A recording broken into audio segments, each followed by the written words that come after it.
સરકારે વળતરની જાહેરાત કરી, પરંતુ ખેડૂતો હજુ પણ માન્યા નથી। પહેલા દ્વારકામાં વિરોધ, પછી સુરેન્દ્રનગરના કોંઢમાં, ત્યારબાદ મોરબીના જેતપરમાં અને હવે રાજકોટના પડધરીમાં ભવ્ય ખેડૂત રેલી યોજાઈ। એટલે સવાલ ઊભો થાય છે કે સરકારે જાહેરાત કરી હોવા છતાં ખેડૂતોની નારાજગી કેમ યથાવત છે। રાજકોટના પડધરીમાં આજે મોટી સંખ્યામાં ખેડૂતો રસ્તા પર ઉતર્યા। ખેતરોમાં વીજ પોલના મુદ્દે સરકાર ઝૂકી, વળતરની જાહેરાત પણ થઈ, છતાં વિરોધ અટક્યો નથી। આખરે ખેડૂતોને એવું તો શું ખૂંચે છે કે તેઓ સતત આંદોલનનો માર્ગ અપનાવી રહ્યા છે। શું સરકારે નિર્ણય લેતા પહેલા ખેડૂતોની સાથે બેસાડીને તેમની વાત સાંભળી હતી? કારણ કે જે ખેડૂત દરરોજ પોતાના ખેતરમાં ઊભો રહીને મુશ્કેલીનો સામનો કરે છે, તેની વાસ્તવિક પીડા ગાંધીનગરમાં બેઠેલું તંત્ર કેટલી હદે સમજી શકે। ખેડૂતો એટલા નવરાતો નથી કે કોઈ કારણ વગર પોતાના કામ ધંધા છોડીને રસ્તા પર ઉતરી આવે। મોરબીના જેતપરમાં ખેડૂતો છેલ્લા 18 દિવસથી આંદોલન કરી રહ્યા છે। ખેતીનો સમય, રોજગાર અને પરિવાર છોડીને તેઓ એક જ માંગ સાથે અડકશે।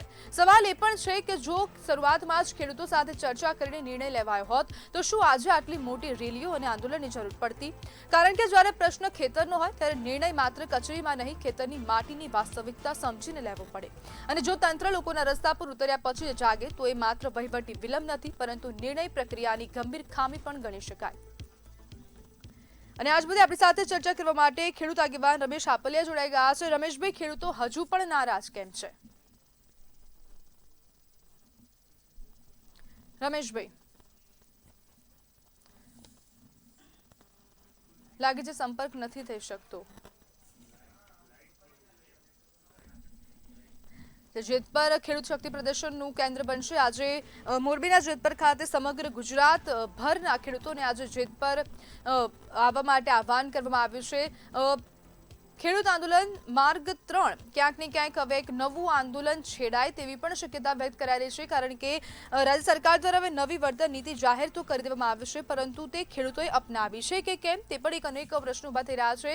ખેડૂતોનું કહેવું છે કે અમે આનું વિશ્લેષણ કરીશું, અમે જોશું કે આ કેવી રીતના આ જે સમગ્ર નીતિ જાહેર કરી છે તેનાથી ખેડૂતોને કેટલો લાભ થઈ રહ્યો છે। અને ખેડૂતોની માંગણી હતી કે તેમને 4 ગણું વળતર આપવામાં આવે, પરંતુ વળતર બમણું કરવામાં આવ્યું છે। તેના જ કારણે ખેડૂતો હજુ પણ અસંતુષ્ટ વ્યક્ત કરી રહ્યા છે અને તેના જ કારણે ખેડૂતોમાં હાલ ખૂબ નારાજગી છે।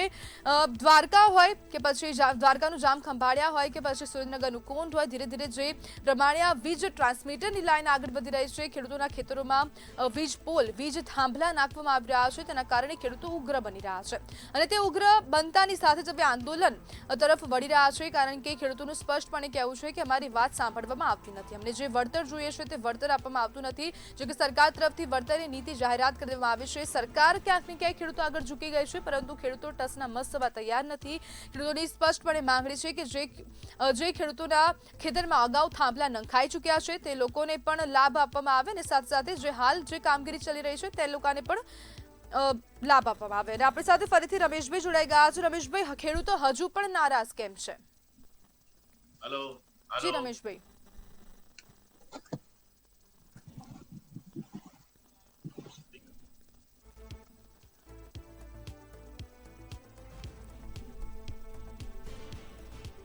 જ્યારે માંગણી નહીં સંતોષાય તો ઉગ્ર આંદોલનની ચીમકી આપવામાં આવી રહી છે। રમેશભાઈ, મારો અવાજ આવી રહ્યો છે આપને? રમેશભાઈ, સરકાર ઝૂકી છે છતાં પણ ખેડૂતોનો વિરોધ યથાવત છે। ખેડૂતો વારંવાર વિરોધ કરી રહ્યા છે છેલ્લા 18 દિવસથી। મોરબીના જેતપરમાં ખેડૂતો આંદોલન કરી રહ્યા છે। આજે રાજકોટના પડધરીમાં આંદોલન થયું, રેલી યોજવામાં આવી છે।